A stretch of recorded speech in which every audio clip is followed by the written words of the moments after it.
Hello everyone, welcome to my YouTube channel. आज मैं आपके लिए लेकर आई हूँ जीके के क्वेश्चंस। ठीक है, तो इसमें सभी हैं, ज्योग्राफी भी होगा, हिस्ट्री भी होगा, सब कुछ मिक्स होगा। प्रीवियस पेपर है ये। चलिए स्टार्ट करते हैं क्वेश्चन नंबर 1 से।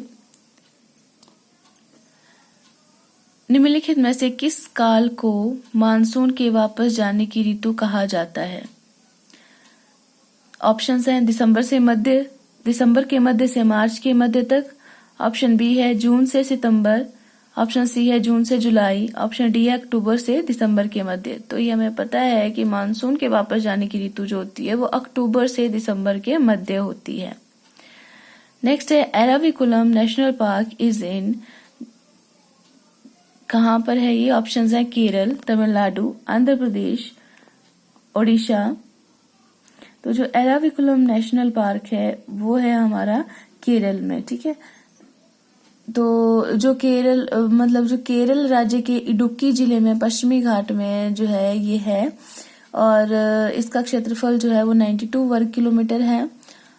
ठीक है, और स्थापना इसकी हुई थी 31 मार्च 1978 को। और इसके नजदीक जैसे जो शहर है वो है मन्नार। ठीक है, मन्नार शहर इसके नजदीक में स्थित है। नेक्स्ट क्वेश्चन है ज्वालामुखी माउंट वेसुवियस कहाँ स्थित है?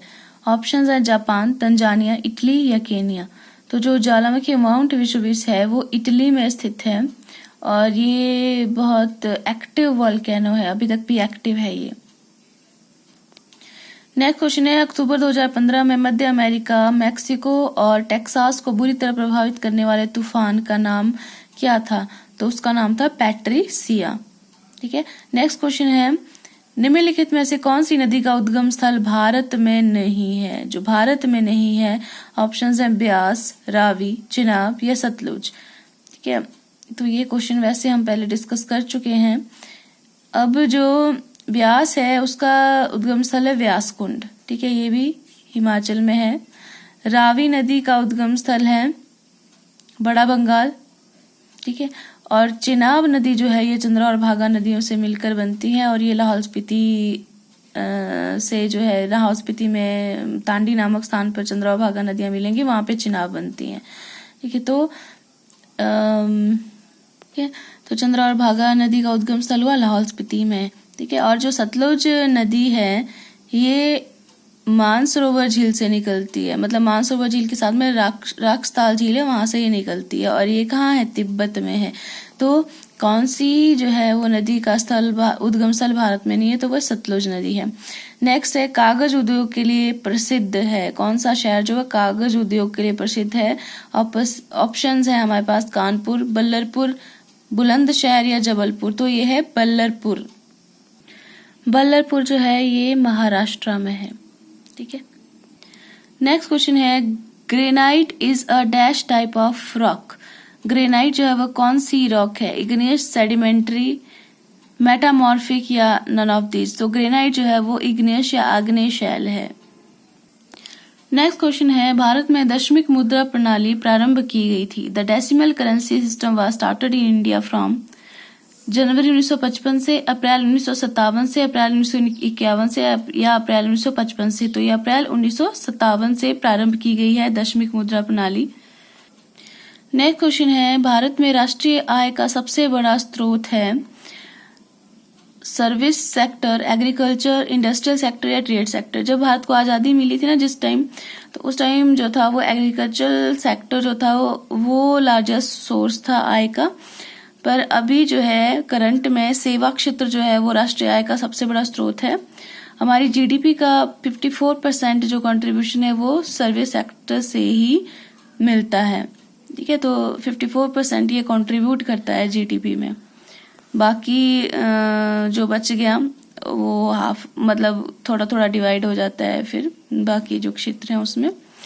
नेक्स्ट है बंद अर्थव्यवस्था से आशय उस अर्थव्यवस्था से है जहां मात्र निर्यात होता है, धन आपूर्ति पूर्णतः नियंत्रण में रहती है, घाटे की वित्त व्यवस्था रहती है, ना तो निर्यात और ना ही आयात होता है। तो बंद अर्थव्यवस्था से आशय उस अर्थव्यवस्था से होता है जहां पे ना तो वो कंट्री किसी भी अदर कंट्री के साथ ना तो निर्यात करेगी ना तो आयात करेगी, ठीक है। किसी भी प्रकार का कोई भी एक्शन ऐसा नहीं होगा तो उसे बंद अर्थव्यवस्था कहा जाएगा। और इसका एग्जाम्पल है जैसे उत्तर कोरिया। हालांकि पूरी तरह से बंद अर्थव्यवस्था किसी की भी नहीं है। उत्तर कोरिया भी चलो बाकी कंट्रीज के साथ तो आयात निर्यात नहीं करता, पर चाइना के साथ उसका आयात निर्यात है, ठीक। पर मतलब हम उसे बंद अर्थव्यवस्था कह सकते हैं। नेक्स्ट क्वेश्चन है world environment day is observed on dash every year. तो मतलब विश्व पर्यावरण दिवस कब मनाया जाता है, तो ये सभी को पता होगा कि 5 जून को मनाया जाता है विश्व पर्यावरण दिवस। इस बार भी 5 जून को ही मनाया गया था। जो 2021 का जो वर्ल्ड एनवायरनमेंट डे था उसकी थीम थी इकोसिस्टम रिस्टोरेशन, ठीक है। इकोसिस्टम रिस्टोरेशन उसकी थीम थी।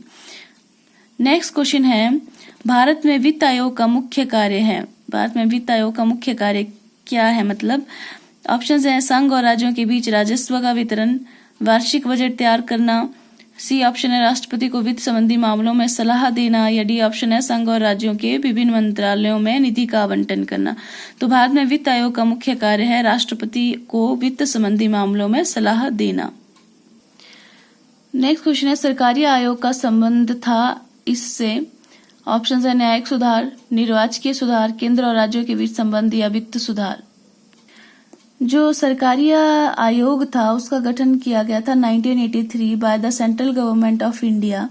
और ये जो सरकारी कमीशन था ये मतलब इसका उद्देश्य था to examine the relationship and balance of power between state and central government, ठीक है।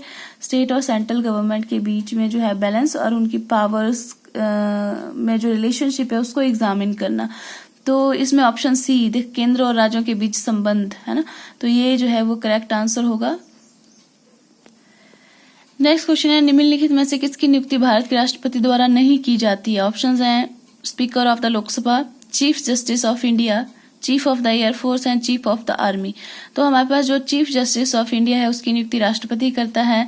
जो वायुसेना अध्यक्ष और थल सेना अध्यक्ष होते हैं उनकी नियुक्ति भी राष्ट्रपति के द्वारा की जाती है, पर जो लोकसभा का स्पीकर है उसकी नियुक्ति राष्ट्रपति नहीं करते हैं, ठीक है।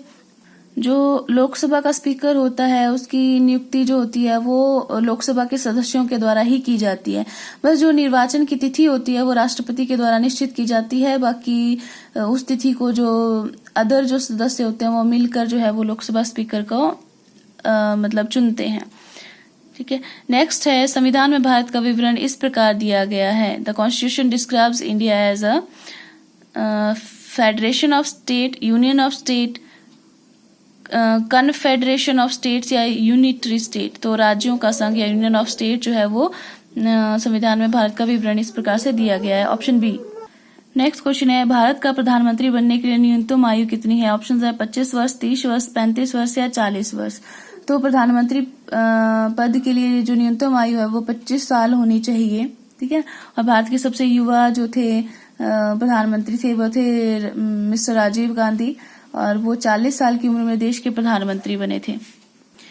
नेक्स्ट क्वेश्चन है संवैधानिक उपचारों के अधिकार इनके अंतर्गत आते हैं। ऑप्शंस हैं fundamental rights, legal rights, constitutional rights या नेचुरल राइट्स। तो संवैधानिक उपचारों के अधिकार जो होते हैं मूलभूत अधिकारों के अंडर आते हैं, ठीक है।